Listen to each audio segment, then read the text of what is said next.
અમદાવાદમાં અટક કરાયેલા શકમંદોના વેરિફિકેશનની કાર્યવાહી યથાવત છે। 1000થી વધુ બાંગ્લાદેશીઓ ગેરકાયદે રહેતા હતા તે ઝડપાયા છે। મુસ્લિમ આગેવાન અને પૂર્વ એમએલએ ગ્યાસુદ્દીન શેખનું નિવેદન જે વચ્ચે સામે આવ્યું છે। નાગરિકતા અંગેના વેરિફિકેશનમાં કંઈ ખોટું નથી। જે કાયદેસરના નાગરિક ભારતીય નાગરિક છે તેમને ડરવાની પણ જરૂર નથી। વિરોધ સદંતર ખોટો છે।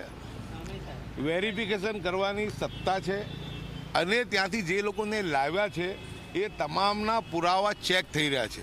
જેમની પાસે પુરાવા છે, જે ભારતીય નાગરિક છે, એ કોઈને તકલીફ પડવાની નથી અને જે વિદેશી છે એને છોડવાના નથી। ક્રાઇમ સાહેબ સાથે વાત થઈ કે ભાઈ વેરિફિકેશન કરી છે ને સૌથી પહેલાં અમે જે છે 60 વર્ષથી વધુની ઉંમરના લોકો છે એમને લીધા છે, એ પછી બીજાને લેવાના છે।